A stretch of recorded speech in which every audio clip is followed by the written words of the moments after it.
question is about the services rendered to the Muslim Ummah, those who are the victims of wars, especially the Muslim Ummah.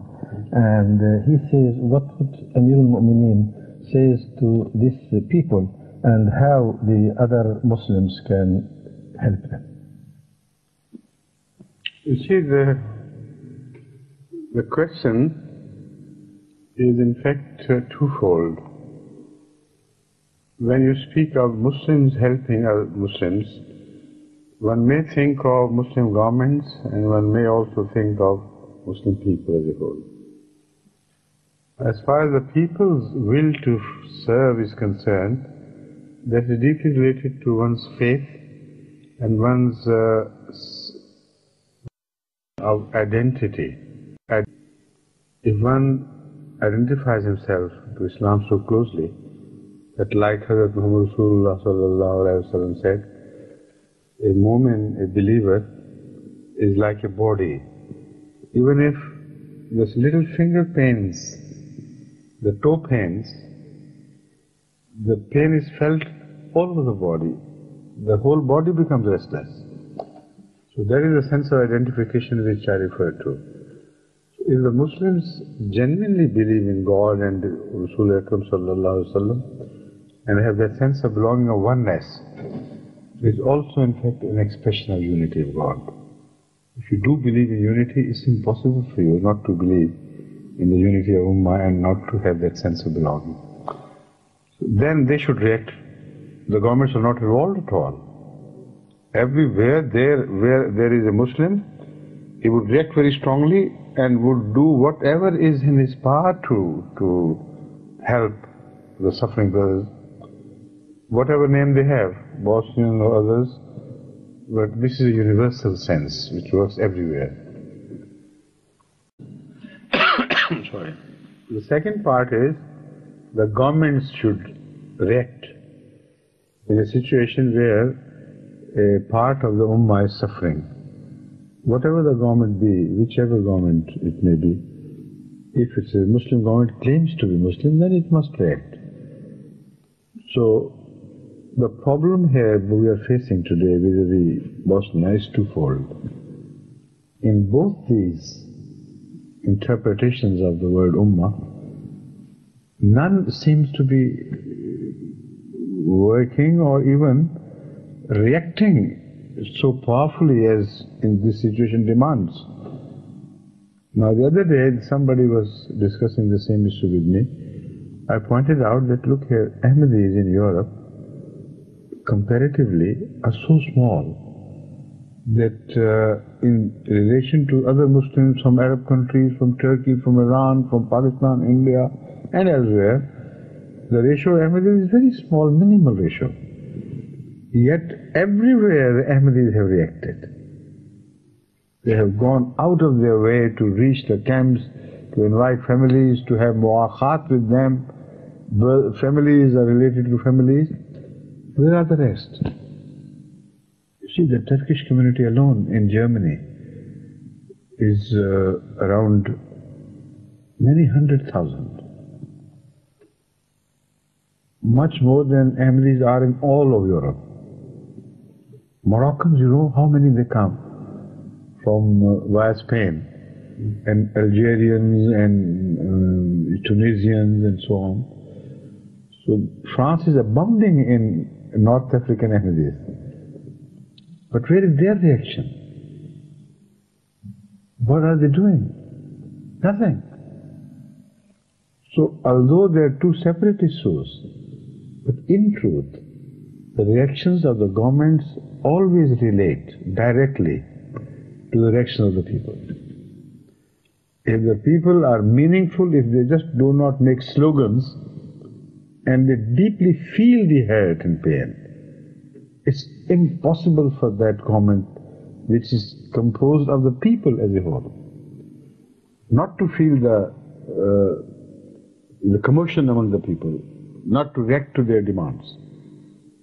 So both sides seems to be dormant and asleep. Only you hear a hue and cry, okay, not hue and cry, but a mention of Bosnian problem in the newspapers. practically they're suffering immensely. How they should be helped, I'll come to that later on. At the same time, I must continue. It is not right to say that they have not helped at all. When I say they have not helped, I mean what they should have done, they did not do. When they should have done, they did not do. If they helped, it was too late and too little. The result is that, of course, some trickles are now flowing from among the Muslim states to Bosnia by way of financial help.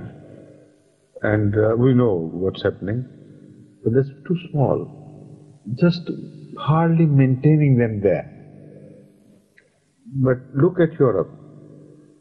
European policies it were who created Bosnia, the problem in fact ultimately.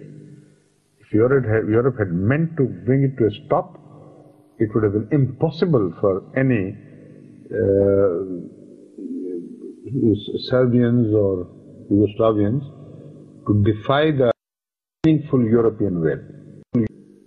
There is one, just message, don't do it, we'll beat you, will come and strike against you. They understand the message. Like a mother sometimes goes on talking to her children, oh, I'm going to beat you, and they continue to do mischief, even hurt and disturb the guests who are visiting there. The mother goes, oh, not this time, don't do this. They're guests. And they continue. They know the message. But if there is a mother who is a firm resolution, he tells the child, don't do it again, he will stand still there. Impossible for him to move on. That is what I mean, the meaningful, willful message, which was never delivered. Yet, hundreds of thousands of Bosnian refugees have been taken care of by the same non-Muslim governments, whom the Muslims are blaming at the height of at the maximum of their voices, shouting against them. Who is paying for them? Saudi? Kuwait? Which country? Where is the oil wealth? Isn't it a shame that the people are beaten in the name of Islam? And they should be muhajireen ila al-Islam, not ila ghairihim. But those who are supposed to be ghair, who in fact are in a degree responsible for not preventing this bloodshed and homicide, they are the people again who are supporting them and asking them to sit on their laps, and their churches are open for them, not our mosques. What a tragedy. This is the true analysis. The mountains of money which they earn even through the interest, just mere interest, is far more than needed by the entire Bosnia to be fed. So that is one aspect. The other is, for years together, 2 years at least, continuously, they kept on promising United Nations, we will give you some aid, and none of the Islamic countries paid anything.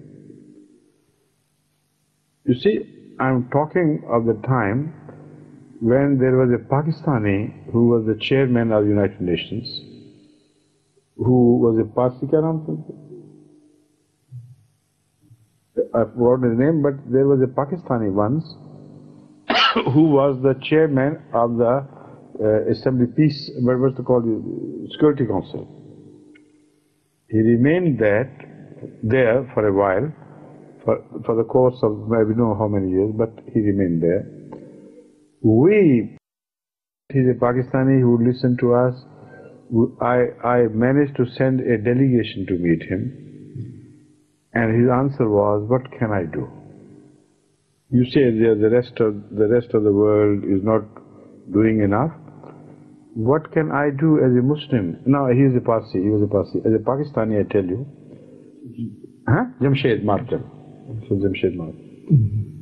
He said, as a Pakistani, I know, and between us, I'm going to tell you, that whatever aid they promised, they have not realized a single dollar from that aid. And that aid was also very small. The Muslim countries. I mean for the Bosnians? For the Bosnians? Through United Nations. Yes. Their plea was, we can't help them directly, an embargo has been imposed and all the borders are cut off. What can we do? So the United Nations said, all right, give this to us. We are spending millions upon millions every month. So you come forward and give us and we'll take care, at least of food, if nothing else. They were constantly dying of hunger and emaciated with constant lack of proper food. So much so that a British journalist went there and calculated the minimum requirement of survival according to the United Nations formula, and published an article which said that according to the accepted United Nations formula, which is the minimum for maintenance of life, they are providing them only half the rations. Which means, mathematically, everyone is living in his last stores of energies, in the form of fat or protein, meat, etc. And they are being emaciated so rapidly that he said it's a horror to watch them lose weight so rapidly. And yet they didn't move. Now they have started helping, I know. You know, when America also changed the stance, then America became restive and America told Europe, enough is enough, either do something or we'll do something. Then America decided to withdraw the embargo, and then things began to change. But as far as their help is concerned, I'm telling you how one can help. If you have that sensibility, that your realization that your brother is suffering and you yourself feel so restless, you must do something. You can't sit idle. I told Ahmadis all over the world to start doing one thing. I said they can do, first of all, they must pay for the cause of their brothers. The response was so great that even women took out their bangles and things and took out their rings, earrings, and sent to me. And with the grace of Allah, the Ahmadiyya system is so honest that each penny was spent in the cause of Bosnians, here as well as in Bosnia. In Bosnia we sent repeatedly convoys of food, and even just today a convoy sent from here, from England, has just returned. While one from Denmark, from Norway is on the way. One from Germany is on the way. And they know it. So, no other non-governmental Muslim organization is doing this. So that is one way of our response. The second, I told the Bosnian leadership that Ahmadiyya is willing to do whatever it can, but we are a small community and your requirements are far more than our capacity. We have so many other things undertaken, you know, this international Anti, the world organization, the help to Africa and other countries. So we can only supply a drop of your requirements at first. But we can do another thing. I told Ahmadi to start writing letters of protest and reminder to all Muslim countries and their leadership and the ambassadors in their country, whoever they were. And also to start writing letters to American political leadership, to the senator, to the congressman, to the president, to the office bearers, governors. And they were so bombarded by this campaign for the sake of Bosnians that even their government heard the echo. And they knew what was happening and who did it. Fantastic things came to happen, so much so that we started receiving letters of recognition from Arab countries who didn't know who it was who had written. Of course, nobody said, we're Ahmadis and we're doing it. Everybody started doing it. That we have received it, and now we are relieving $1 million for the sake, and we're doing this. All the aid we started, nobody knows how it was triggered off. But before this campaign, there was no aid. This I assure you. It's a historical fact. So now with the grace of Allah, once they started, then Allah opens their heart. Now I hear that they are doing more, particularly because they do not fear the disapproval of America anymore. I don't know whether they care for God's approval or disapproval or not, but this much I can say, that America will not disapprove any help given to Bosnia, and ever since that has happened, they are more free and generous, but still they need far more. Much, much more. And there are certain things which we try to provide them from Europe here and there. And the aid we have given them is immense. I don't want to explain it. It's for the sake of Allah. Allah will help us further. But they know it. All the Bosnian authorities know how diligently and constantly and dedicatedly we are working.